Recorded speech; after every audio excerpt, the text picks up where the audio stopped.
حمزہ شہباز اور شہباز شریف کے خلاف ایف آئی اے نے جو انکوائری شروع کی ہے، بشیر میمن صاحب سے پوچھ لیا. بشیر میمن صاحب ڈی جی ایف آئی اے تھے، انہوں نے مجھے خود بتایا کہ عمران خان نے مجھے بلا کر یہ کہا تھا کہ جناب ان کو پکڑنا ہے کہیں نہ کہیں. میں نے کہا نہیں جناب یہ کیس نہیں بنتا، یہ دوہری سزائیں کیسے دے سکتے ہیں کہ جرم میں 2 دفعہ کیسے پکڑ سکتے ہیں. وہی جو ملزم ہیں، وہی گواہ ہیں جو نیب نے کیس بنایا ہوا ہے ان کے اوپر منی لانڈرنگ اور ناجائز اثاثات کا، اور وہی کیس ایف اے اے بنا رہی ہے. کیسے بن سکتا ہے؟ نہیں بن سکتا یہ کیس.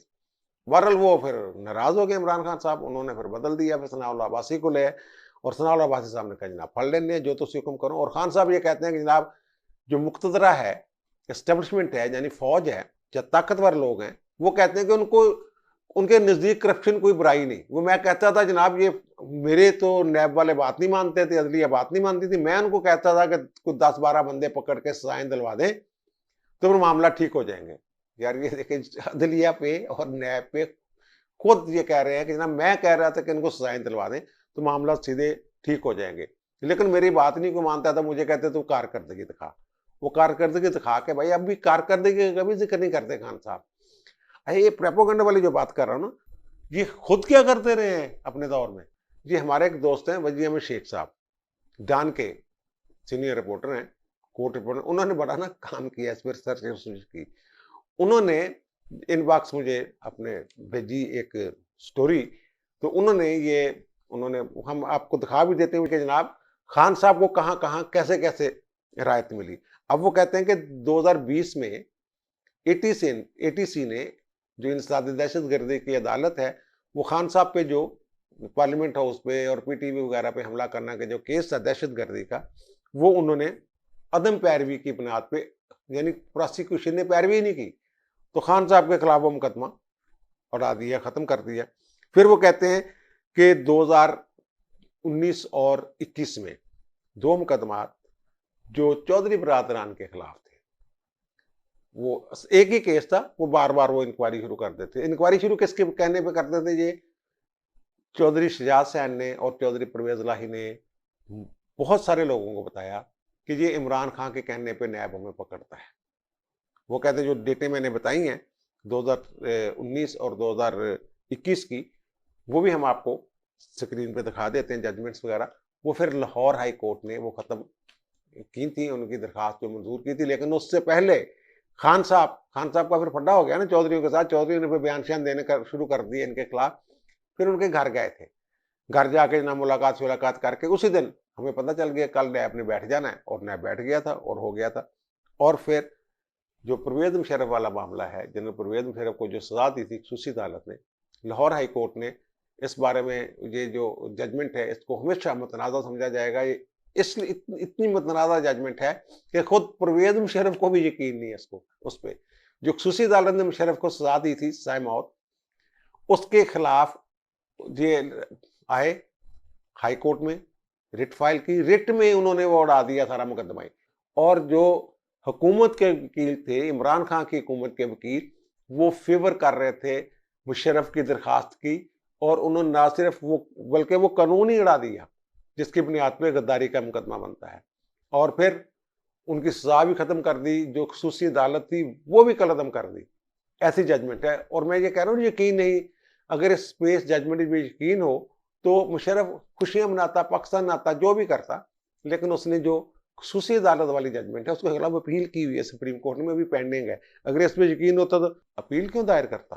پھر معلم جپا والا جو کیس ہے، وہ کہتے ہیں کہ اختیارات کے نجائز استعمال کی ایک ایگزامپل ہے ٹاپ کلاس، وہ بھی نیب نے اپنے طور پر ختم کر دیا. اچھا، اس میں ایک دلچسپ بات یہ ہے کہ احتساب عدالت میں نیب نے یہ کہا کہ پشاور ہائی کورٹ کے حکم پہ ہم اس کو انکوائری کو بند کر رہے ہیں، اور پشاور ہائی کورٹ نے بعد میں یہ کہا کہ ایسی قدم کیا بھائی اس کو بند کریں، ہم تو انکوائری کا کہا تھا، آپ نے بند ہی کر دیا اس کو. وہ ایک کلاسک مثال ہے. اور پھر وہاں پشاور کا جو وہ بس ہے جنگلہ بس، اس کی انکوائری، وہ جو لاہور والی انکوائری ہوتی رہی ہیں، وہاں کوئی انکوائری نہیں ہوئی. اور پھر مارچ 2022 اسی سال وہ جو دہشت گردی کا مقدمہ تھا، وہی جو عمران خان صاحب والا تھا، اور پارلیمنٹ ہاؤس پہ حملہ، جو وہ شاہ محمود قریشی اور الوی صاحب اور اسد عمر، جتنے بھی اس میں بہت سارے ملزم تھے، وہ سارے استغاثہ کے کے بعد